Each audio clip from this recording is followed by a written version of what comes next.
ശബരിമല സ്വർണ്ണക്കവർച്ചയുമായി ബന്ധപ്പെട്ട് നിർണായകമായ ചില വിവരങ്ങൾ ഇപ്പോൾ പുറത്തു വരുന്നുണ്ട്. അതിൽ തന്നെ ഈ ഗോവർദ്ധൻ ശബരിമലയിലെ ഈ സ്വർണ്ണപ്പാളികൾ പണം കൊടുത്ത് വാങ്ങിയതാണെന്ന് പറയുന്നുണ്ട്. മാത്രമല്ല ഇതിന് പിന്നീട് ഇത് ശബരിമലയിലെ ആണെന്നൊക്കെ അറിഞ്ഞപ്പോൾ അതിൻ്റെ പാപപരിഹാരത്തിന് ഞാൻ എന്ത് ചെയ്യണമെന്ന് ചോദിച്ചു. അന്നദാനം നടത്താൻ പറഞ്ഞു. 10 ലക്ഷം രൂപ കൊടുത്തു. കൂടാതെ പല കാര്യങ്ങൾക്കായിട്ട് ദേവസ്വം ബോർഡിന് 1 കോടി രൂപ കൊടുത്തു.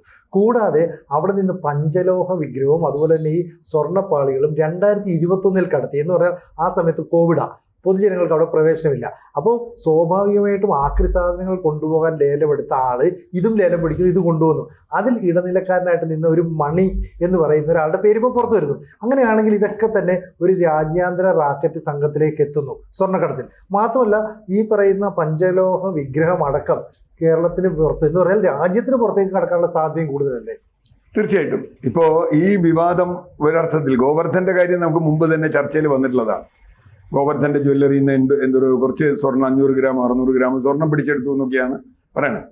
ആ സ്വർണം ഈ സ്വർണ്ണമാണോ എന്ന് തെളിയിക്കുന്നത് അത്ര എളുപ്പമല്ല. ശബരിമലയിൽ നിന്ന് കൊണ്ടുപോയ സ്വർണ്ണമാണോ എന്ന് തെളിയിക്കുന്ന ഒരു എളുപ്പമല്ല, അതവിടെ നിൽക്കുന്നുണ്ട്. അതിനിടയിലാണ് മുൻ പ്രതിപക്ഷ നേതാവ് രമേശ് ചെന്നിത്തലയുടെ ഒരാരോപണം വരും. നമ്മളത് ശ്രദ്ധിച്ചു. ഒരു വിദേശ വ്യവസായി അദ്ദേഹത്തോട് പറഞ്ഞിട്ടുണ്ട് രാജ്യാന്തര വിഗ്രഹ കടത്ത് സംഘം ഇതിൻ്റെ പിന്നിൽ പ്രവർത്തിച്ചിട്ടുണ്ട്.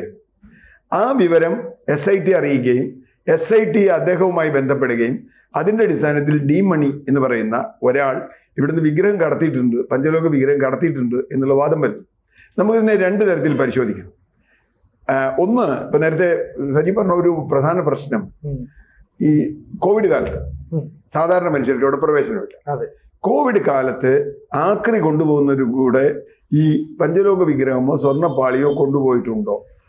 അപ്പോൾ അതറിയണമെങ്കിൽ ഇപ്പോൾ ഗോവർദ്ധൻ തന്നെ പറഞ്ഞല്ലോ, ഞാൻ ശബരിമലയിൽ സ്വർണം വാങ്ങി. ശബരിമലയിൽ സ്വർണം എന്ന് വെച്ചിട്ടില്ല, ഞാൻ സ്വർണം വാങ്ങി. എനിക്കൊരാൾ സ്വർണം തരാമെന്ന് പറഞ്ഞു. സ്വർണ്ണ കച്ചവടക്കാരനാണ്. പല രീതിയിൽ അവർക്ക് സ്വർണം കിട്ടും. കള്ളക്കടത്ത് സ്വർണം കിട്ടും, നേരിട്ടുള്ള സ്വർണം കിട്ടും, പഴയ സ്വർണം കിട്ടും, ഒക്കെ കിട്ടുമായിരിക്കും. ഞാനത് അറിഞ്ഞല്ല വാങ്ങി. അത് അയാളെ വിശ്വസിക്കുകയോ നമുക്ക് ചെയ്യാം. അയാൾ സ്വർണം വാങ്ങി. ആ സ്വർണത്തിന് അയാൾ വില കൊടുത്തു. ആദ്യത്തെ കാര്യം, ഇങ്ങനെ സ്വർണം ഗോവർദ്ധൻ വിൽക്കാൻ ശബരിമല ബോർഡ് തീരുമാനിച്ചിട്ടുണ്ടോ? ശബരിമല ഓഫീസ് തീരുമാനിച്ചിട്ടുണ്ട്? അതിന്റെ മിനിറ്റ്സ് വല്ലതും കണ്ടെത്തിയോ? അതാണ് ആദ്യത്തെ കാര്യം. അപ്പൊ വിറ്റു എന്നാണല്ലോ പറയുന്നത്. പോറ്റി വിറ്റു. വിൽക്കാൻ ആരെങ്കിലും അവിടെ തീരുമാനിച്ചിട്ടുണ്ടോ? അന്നത്തെ ബോർഡ് തീരുമാനിക്കണമല്ലോ, അല്ലാതെ വെറുതെ കൊണ്ടുപോകാൻ പറ്റില്ല. ഒരു തിരുവാഭരണം കമ്മീഷണർക്ക് വിൽക്കാൻ പറ്റുന്ന സാധനമല്ല ശബരിമലയിലെ. അങ്ങനെ ശബരിമലയിലെ സ്വർണം വിറ്റ് അതിന്റെ പണം കൊണ്ട് എന്തെങ്കിലും ചെയ്യണമെന്ന് ബോർഡ് തീരുമാനിച്ചിട്ടുണ്ടോ? ഇത് SITക്ക് എളുപ്പം കണ്ടെത്താവുന്ന. ബോർഡ് മെമ്പർമാരൊക്കെ മിക്കവാറും ജയിലിലുണ്ട്, ഇപ്പോൾ ചോദ്യം ചെയ്തുകൊണ്ടിരിക്കുന്നത്. നിങ്ങൾ തീരുമാനിച്ചിട്ടുണ്ടോ ഇത് വിൽക്കാൻ തീരുമാനിച്ചിട്ടില്ലെങ്കിൽ വിറ്റു എന്ന് പറയുന്നത് തന്നെ വലിയ ഗുരുതരമായ ഒരു കുറ്റമാണ്. ഒന്നാമത്തെ കുറ്റം. രണ്ടാമത്തെ കാര്യം, ഇതിങ്ങനെ വിൽക്കുകയാണെങ്കിൽ അങ്ങനെയാണെങ്കിൽ തന്നെ വെറുതെ വിൽക്കാൻ പറ്റില്ലല്ലോ. ലേലം വിളി അങ്ങനെ കുറെ പ്രൊസീജിയറില്ലേ. ഇപ്പൊ ആക്രി വിൽക്കണ പോലെ അവിടുത്തെ സ്വർണം വിറ്റു എന്ന് പറഞ്ഞാൽ അതിനൊരു എന്തെങ്കിലും ഒരു ക്രൈറ്റീരിയ വേണ്ടേ? അതോ പോറ്റി പറഞ്ഞു ഇത് വിറ്റോളാം, പോറ്റി ഏൽപ്പിച്ചു വിൽക്കാൻ. ഇപ്പൊ നമ്മള് വീട്ടിലുള്ള സ്വർണ്ണാണെങ്കിൽ പോലും അങ്ങനെ ഒരാളുടെ കൊടുക്കില്ല. എന്റെ വീട്ടിലുള്ള സ്വർണ്ണാണെങ്കിൽ പോലും നിങ്ങൾ വന്നിട്ട് ഞാൻ വിറ്റോളാന്ന് പറഞ്ഞു കൊടുത്താൽ അതിനൊന്ന് നമുക്കൊരു തട്ടാൻ്റെ അടുത്തോ അല്ലെങ്കിൽ ഒന്ന് കാണിച്ച് എത്രയുണ്ട് ഈ സാധനം എന്നറിയണം. അപ്പൊ അത് അന്വേഷിച്ചിട്ടില്ല. അപ്പൊ ബോർഡിന്റെ ഭാഗത്തു നിന്നുള്ള ഗുരുതരമായ ഒരു വീഴ്ചയാണ് വിൽപ്പന എന്ന കാര്യത്തിൽ ഒരു തർക്കമില്ല.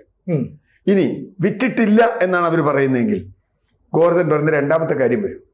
അയാള് 17 ലക്ഷം രൂപ, 14 ലക്ഷം രൂപയോ മറ്റേ അയാളുടെ DDകളായി ദേവസ്വം കമ്മീഷണറുടെ പേരിൽ കൊടുത്തിട്ടുണ്ടെന്നാണ്, ദേവസ്വം ഉദ്യോഗസ്ഥരുടെ പേരിൽ കൊടുത്തിരിക്കുക. അപ്പൊ ആ DD എവിടെ? ആ DDയുടെ കോപ്പി അയാളുടെ കയ്യിലുണ്ട്. അങ്ങനെ ഒരു DD വന്നിട്ടുണ്ടെങ്കിൽ ഏതെങ്കിലും ഇത് ബാങ്കിൽ മാറിയിട്ടുണ്ടാവുമല്ലോ. ഏത് ബാങ്കിൽ മാറിയിട്ടുണ്ടാവും? അത് ദേവസ്വം കമ്മീഷണർ സ്വന്തമായിട്ട് മാറ്റിയോ അതോ വേറെ രീതിയിൽ മാറ്റിയോ? അത് ശബരിമലയുടെ അക്കൗണ്ടിൽ ഉണ്ടോ? SITക്ക് എന്താ അത് അന്വേഷിക്കാൻ വരാഞ്ഞത്? ഒരു 14 ലക്ഷം രൂപ ഇത്രയും ഹൈക്കോടതിയുടെ മോണിറ്ററിംഗിൽ ഇരിക്കുന്ന ഒരു സ്ഥലത്ത്, ഹൈക്കോടതിയുടെ SIT ഇളക്കി മറിച്ച് പരിശോധന നടത്തുന്ന സ്ഥലത്ത് ഇങ്ങനെ ഒരു 14 ലക്ഷം രൂപ വന്നപ്പോൾ ഇത് എവിടെ നിന്ന് വന്നു കേട്ടാ? ഈ 14 ലക്ഷം രൂപ എവിടെ നിന്ന് വന്നു? സോഴ്സ് എന്താണ്? അങ്ങനെ ചോദിക്കുമല്ലോ. വെറുതെ ശബരിമലയിൽ വഴിപാട് കിട്ടിയ പൈസ ഇങ്ങനെ 5 ലക്ഷം രൂപ 3 ലക്ഷം രൂപ DD ആണല്ലോ വരുന്നത്. ശബരിമലയിൽ അങ്ങനെയല്ലല്ലോ. ശബരിമലയിൽ DD വരില്ലല്ലോ, പൈസ അല്ലേ വരിക. അപ്പൊ എവിടെ നിന്ന് ഈ 14 ലക്ഷം രൂപ കിട്ടിയെന്ന് എപ്പോഴെങ്കിലും SIT ചോദിച്ചോ? ഗോവർദ്ധൻ പറയുന്നത് ശരിയാണെങ്കിൽ ഞാൻ അവിടെയാണ് പറയുന്നത്. മൂന്നാമത്തെ കാര്യം, ഗോവർദ്ധൻ മാളികപ്പുറത്തിന് ഒരു മാല കൊടുത്തു എന്ന് പറയും. ആ മാല ഉണ്ടോ ഇപ്പോൾ? മഹസറിൽ പോലും ചേർത്തില്ല ആദ്യം. മഹസറിൽ പോലും ആ മാലയില്ല. അപ്പൊ ആ മാല ആര് കൊടുത്തു? അങ്ങനെ കൊടുക്കുമ്പോൾ ഒരു ഭക്തൻ അറിയാതെ കൊണ്ടുവന്ന് ഭണ്ഡാരത്തിലിടുന്ന പോലെ അല്ലല്ലോ. അല്ല, അയാൾ അറിഞ്ഞു കൊടുത്തതാണ് മാളികപ്പുറത്തിന് എൻ്റെ വക ഒരു മാല. ആ മാല മഹസറിലുണ്ടോ? ഇയാൾ ബാക്കി കാശ് പോറ്റിയുടെ കൊടുത്തു. അവിടെ ഒരു വലിയ പ്രശ്നമുണ്ട്. ശബരിമലയിൽ നിന്ന് വാങ്ങിയ സ്വർണത്തിന്റെ വില സ്വീകരിക്കാൻ പോറ്റിക്ക് അധികാരമുണ്ട്. ആരാ പോറ്റിക്ക് അധികാരം കൊടുത്തത്? ആരെ പോറ്റിക്ക് അധികാരം കൊടുത്തത്? പൈസ സ്വീകരിക്കാനൊക്കെ നമ്മളൊരു ഡിപ്പാർട്ട്മെന്റിൽ ചെന്ന് പൈസ അടച്ചാൽ ട്രഷറിയിൽ അടയ്ക്കണം, അല്ലെങ്കിൽ ആ ഡിപ്പാർട്ട്മെന്റിൽ ഇതിലടയ്ക്കണം. ഞാൻ വേറൊരാളയിൽ കൊടുത്തു എൻ്റെ ബാക്കി പൈസ എന്ന് പറഞ്ഞാൽ ഇലക്ട്രിസിറ്റി ബില്ല് അടക്കുകയാണെങ്കിൽ ഞാൻ 10,000 രൂപയുണ്ട്, ഞാൻ 8,000 രൂപ കൊടുത്തു, 2,000 രൂപ നിങ്ങളുടെ തന്നു എന്ന് പറഞ്ഞാൽ ഇലക്ട്രിസിറ്റി ബില്ല് വയ്ക്കുമോ? അവിടെ ഒരു കണക്കില്ലേ? അപ്പൊ ഇയാൾക്ക് വിറ്റെങ്കിൽ എത്ര രൂപയ്ക്ക് വിറ്റു, എത്ര രൂപ തിരിച്ചു കിട്ടി, എത്ര രൂപ ബാക്കിയുണ്ട്, പോറ്റിയെടുത്ത് വാങ്ങിക്കാൻ ആരെങ്കിലും ഓതറൈസ് ചെയ്തിട്ടുണ്ടോ പൈസ? ഇങ്ങനെ നിരവധി ചോദ്യങ്ങൾ ഗോവർദ്ധന്റെ മൊഴിയുമായി ബന്ധപ്പെട്ടുണ്ട്. പക്ഷെ ഗോവർദ്ധൻ ചിലപ്പോൾ രക്ഷപ്പെടും. എന്താ കാര്യം എന്ന് വെച്ചാൽ വളരെ ലളിതമാണ്. ഞാൻ സ്വർണം വാങ്ങി, എനിക്കൊരാൾ സ്വർണം തന്നു, ഞാൻ അതിന്റെ വില കൊടുത്തു. പക്ഷെ അവിടെ ഒരു ചെറിയ പ്രശ്നമുണ്ട്. ഇയാൾ ശബരിമലയിൽ സ്വർണ്ണം എന്ന് അറിഞ്ഞില്ല എന്ന് പറയരുത്. കാരണം ദേവസ്വം കമ്മീഷണറുടെ പേരിലാണ് ഡ്രാഫ്റ്റ് എടുത്തേക്കണേ. ഞാൻ ദേവസ്വം കമ്മീഷണറുടെ പേരിൽ തന്നെ ഡ്രാഫ്റ്റ് എടുക്കണേ. പോറ്റിയാണ് സ്വർണം കൊണ്ടുവരും, പോറ്റിയുടെ പേരിൽ ഡ്രാഫ്റ്റ് എടുത്തു കൊടുത്താൽ മതി. അപ്പൊ ദേവസ്വം കമ്മീഷണറുടെ പേരിൽ ആണ് ഡ്രാഫ്റ്റ് എടുത്തതെന്ന് പറഞ്ഞാൽ അതിനർത്ഥം ഇയാൾക്കറിയാമത് ദേവന്റെ സ്വർണ്ണ, ഉറപ്പല്ലേ? അല്ലെങ്കിൽ ദേവസ്വം കമ്മീഷണർക്ക് ഡ്രാഫ്റ്റ് കൊടുക്കും. ഇനി അതല്ല, ഇപ്പൊ വാസുവോ അല്ലെങ്കിൽ ഏതെങ്കിലും ദേവസ്വം കമ്മീഷണർ പറയാണ് ഞാൻ നമുക്ക് കാണാം, എനിക്ക് എന്റെ പേരിലേക്ക് തന്നാൽ മതി എന്ന് എഗ്രിമെന്റ് ഉണ്ടോ ഇരുന്നാൽ മതി. അങ്ങനെ ഉണ്ടല്ലോ, ഞാനത് മാറ്റിയെടുത്തോളാം പൈസ, നിങ്ങൾ എന്റെ പേരിലേക്ക് തന്നാൽ മതി, ഞാനത് ചെയ്തോളാം സ്വർണം. അപ്പോ അയാൾ സംബന്ധിച്ചിടത്തോളം ഈ ദേവസ്വം കമ്മീഷണർ കൊടുത്തു എന്ന് പറഞ്ഞാൽ തന്നെ അയാൾ ശബരിമലയിൽ സ്വർണ്ണം എടുത്തതെന്ന് അയാൾക്ക് ഉറപ്പുണ്ട്. പിന്നെ അയാൾ പറഞ്ഞൊക്കെ വിശ്വസിക്കാൻ പ്രശ്നമുണ്ട്. കാരണം അയാൾ അന്നദാനം നടത്തിയെന്നോ അതെന്തെങ്കിലും നടത്തിക്കോട്ടെ, 1 കോടി രൂപ കൊടുത്തുന്നോ, ഇതൊക്കെ ആയിക്കോട്ടെ, അതൊന്നും വിഷയമല്ല. അപ്പൊ ഈ മൊഴിയിൽ കൃത്യമായ പൊരുത്തക്കേടുണ്ട്.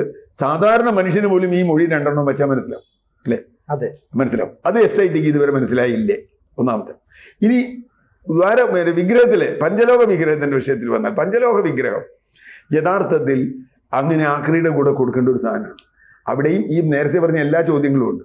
പഞ്ചലോക വിഗ്രഹം വിൽക്കാൻ, പുറത്തേക്ക് കൊടുക്കാൻ ആരാണ് ഓതറൈസ് ചെയ്തത്? അത് ആർക്കെങ്കിലും ഒരാൾക്ക് രാത്രി എടുത്തു കൊണ്ടുപോകാൻ പറ്റുന്ന ഒരു സാധനമാണ്. ഞാൻ ഈ പോറ്റിയെ പറ്റി പറയുമ്പോൾ പോറ്റി മഹാകള്ളനാണ്, അയാൾ പെരുങ്കള്ളനാണ്. പക്ഷേ പോറ്റിക്ക് അങ്ങനെ എടുത്തുകൊണ്ട് പോകാൻ പറ്റുന്ന ഒരു സ്ഥലമാണോ ശബരിമല? അല്ല. അവിടുത്തെ മേൽശാന്തി എടുത്തുകൊണ്ട് പോയി എന്ന് എനിക്ക് മനസ്സിലാവും.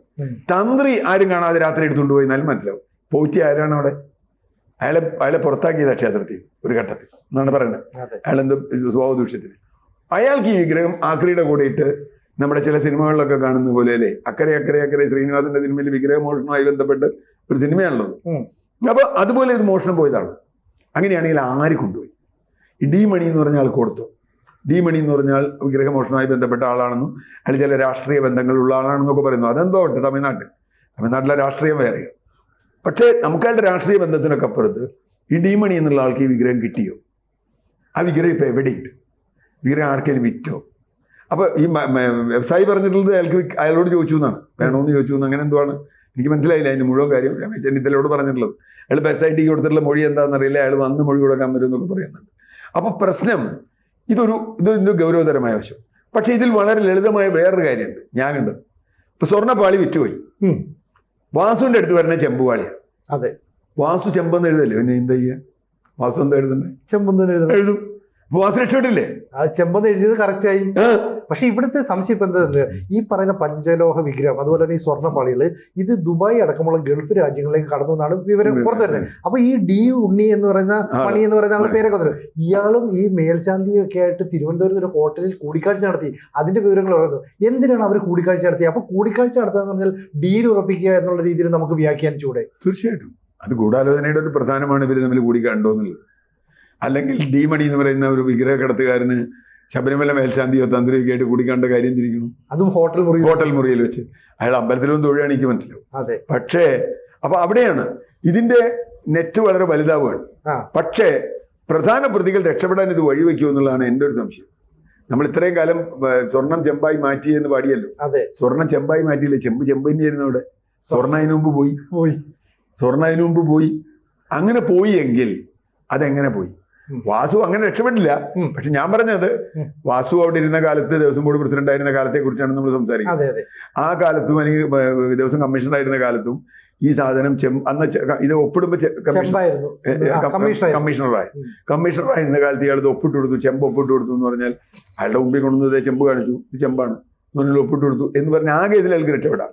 പക്ഷേ അതിനു മുമ്പ് അവിടെ തിരുവാഭരണം എങ്ങനെ പോയി, അല്ലെങ്കിൽ ഈ മറ്റേ പാളി എങ്ങനെ പോയി എന്ന കാര്യത്തിൽ വാസുവിന് ഉത്തരവാദിത്തം. അതോ വേറെ ആരെങ്കിലും 2-3 പേര് വാസുവോ അല്ലെങ്കിൽ അവിടുത്തെ ഉദ്യോഗസ്ഥർ ആരും അറിയാണ്ടാണ്? മാത്രമല്ല പോയതല്ലല്ലോ മാഷേ, അത് വിറ്റതല്ലേ. അതെ, വിറ്റതല്ലേ. വിൽക്കുന്ന എങ്ങനെയാ? മോഷണം എന്നൊന്ന്, വിൽപ്പന വേറൊന്ന്. മോഷ്ടിച്ച് വിറ്റതാണ്, ഞാൻ അതും അറിയില്ല. അങ്ങനെയുണ്ട്. അപ്പോൾ മൊത്തം ഇത് കലങ്ങുകയും പ്രതികൾ സംശയത്തിന്റെ ആനുകൂല്യത്തിൽ രക്ഷപ്പെടുകയും ചെയ്യാനുള്ള സാധ്യതയുണ്ട് എന്ന് കണ്ടതുകൊണ്ടാണോ CPM ഇവരെ പുറത്താക്കാത്തത്? എൻ്റെ ഒരു സംശയമാണ്. ഇവരെങ്ങനെയെങ്കിലും രക്ഷപ്പെടുത്താമെന്ന് അവർക്ക് ഉറപ്പുണ്ട്. പക്ഷെ അന്തിമമായ ചോദ്യം അതല്ല. ശബരിമലയിലെ സ്വർണ്ണം എവിടെ പോയി?